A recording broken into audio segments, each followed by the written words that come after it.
is New Day Northwest. Now, here's Margaret Larson.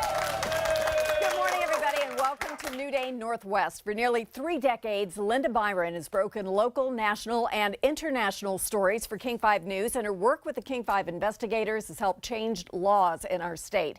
This Friday, Linda joins 24 King 5 employees, including news anchors Gene Anderson and Dennis Bounds and meteorologist Jeff Renner, in saying goodbye to the home team. Please welcome today Linda Byron. Hi there.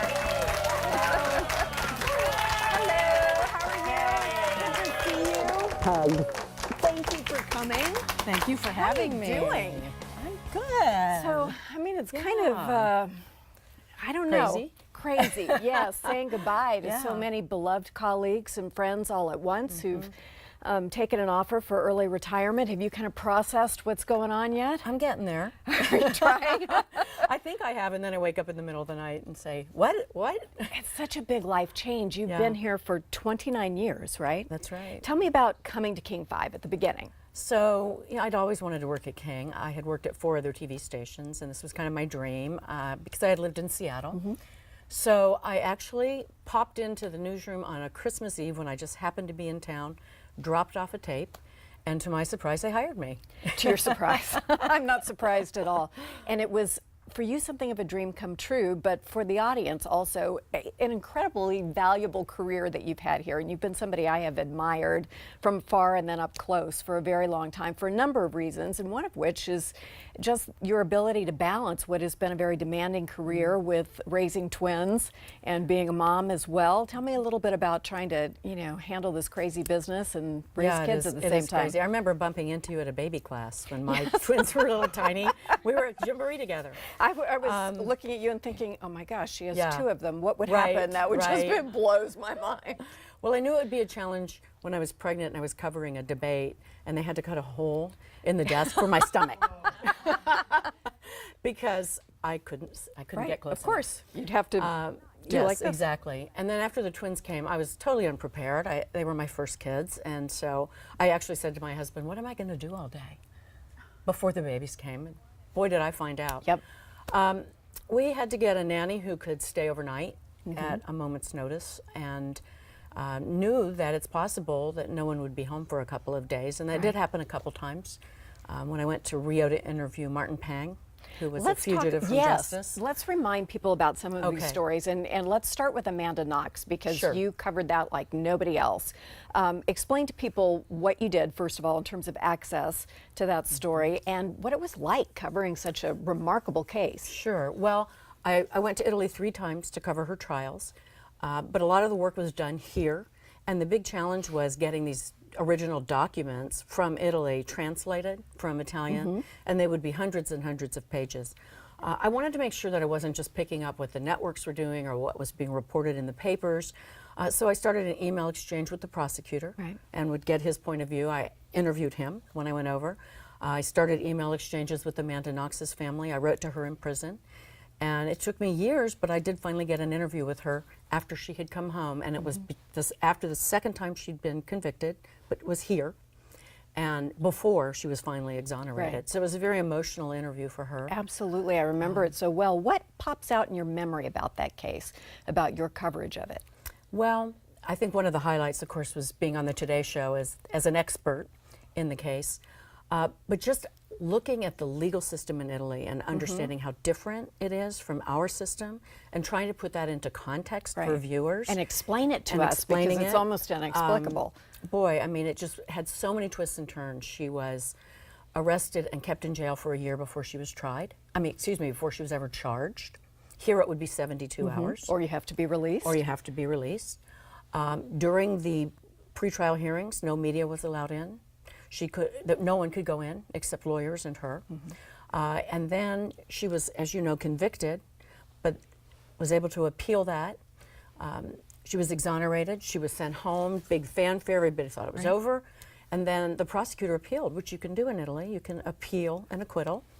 And next thing you know, she's on trial again. It was just a whirlwind of going back and forth. But it is over at this It is point. over. Okay, let's talk about the Martin Pang warehouse fire. I don't know how many people remember this, but it wasn't long after I came to live here in Seattle, a warehouse fire that killed 4 firefighters, Yes. correct? Tell me a bit about, Yes. and Martin Pang was a fugitive Yes. after this case. So Martin Pang was the son of the owners of the warehouse. And later we found out that his motive was that it was a failing business and he wanted the insurance money. He set the fire. He did not realize that he did not think anyone was inside, Right. and there was no one inside until the firefighters came. And the warehouse was on a slant on the hill. And 4 firefighters were fighting on the top level and didn't realize there was a basement. And they all fell to their death. Gosh. It was a horrible, horrible case. Martin Pang became the prime suspect right away. He fled to Brazil. He was eventually arrested there, and I flew to Brazil to interview him, not knowing whether I could get into the prison, not knowing if he would say yes, but certainly being optimistic and feeling like, you know, dare to be lucky. Right. You get there and you do your best. And what happened? Well, it took 9 days, and we had to get an order from the Supreme Court of Brazil that allowed me into the prison because there had been a ban on any journalists entering the prison. You know, next time you go to Italy or Brazil, if you just need an assistant, I'll go with you. I'd be happy to. You've covered police misconduct. You've covered police cases very, very closely. But I want to talk about your rape kit investigation Sure. because this is the kind of thing that changes everything for a lot of women and for the Right. future. Tell me about what the problem was, what you uncovered, what's happening. So we knew that some police departments around our state had untested rape kits on the shelves. It was a national issue that was coming into prominence. So we requested public records, and we found out that Seattle had about 1,300 going back a couple decades. And across the state, there were more than 6,000. And what does that mean? If you don't test Sure, those you kits, bet. then what's the consequence? Well, the rape kit is the evidence that can allow a perpetrator to be identified, prosecuted, and sent to jail. And the policy for Seattle, for example, was to only test rape kits in cases where they were going to prosecute. So you're testing the evidence after you've decided Right. whether you're going to prosecute. We So that means challenged you may not ever know that this matches somebody who's in the system and you could do something about it. That's right. And once that DNA is tested, which is what they look for when they gather the evidence, and these rape exams are 4 hours long. They're very invasive, very traumatic for Right. the victims. But the victims do it because they have hope that this is going to solve their case. And one of the things that happens when they test those rape kits is a lot of times that DNA matches to old crimes. I mean, this is how you catch the serial rapist. Now, in our state, there's a law that says within 30 days of that rape kit being collected, that evidence being collected, it has to be sent to the crime lab. And a second law was passed this year that we would have become the first state in the whole country to have a tracking system for rape kits. There has to be a little code. I mean, it sounds like a no-brainer, Right. but it wasn't happening. This makes all the difference in the world to women, and it means that we get some of these people off the streets. And you have worked on cases that have done these sorts of things, changed the law, changed the future for the better. How do you feel about doing that sort of work for so long? It's really rewarding. I feel that being a journalist is the best job in the world, and absolutely love working in a newsroom because it's a collective process and there is such a sense of common purpose. I'm the one in front of the camera in these stories, but there's so many people who are involved Yeah. in making that happen.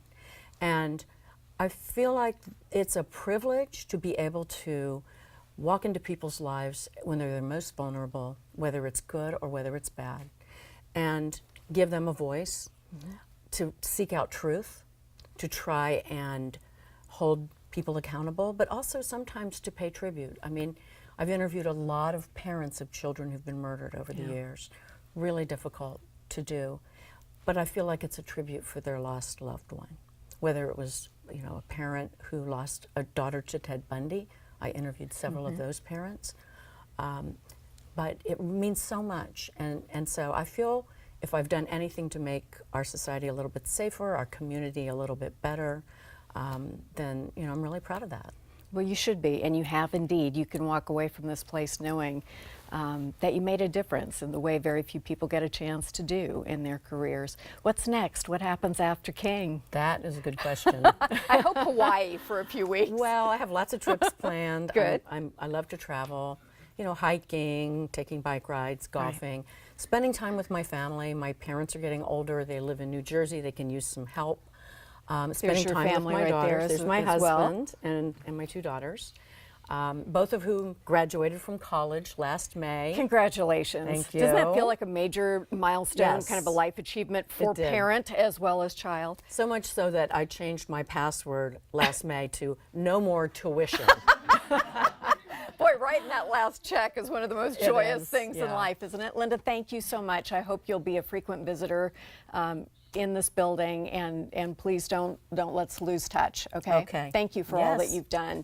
Let's give a round of applause, if you would, please, for Linda Byron. Well deserved. King 5 viewers are in fact invited to tune in this Friday, April 22nd. Will be the final broadcast featuring Dennis Bounds, Gene Anderson, Jeff Renner, and Linda Byron. There are going to be some tears, I think, and a lot of laughter. You're also invited to take part in online discussions and share your favorite memories and stories, so we hope you'll do that. Thanks again. Thanks for having me. All right, next up, we devote the rest of our show to subjects all about mom, even though we've already been 2 moms talking here. Our Mama Gone Geek dazzles us right after this.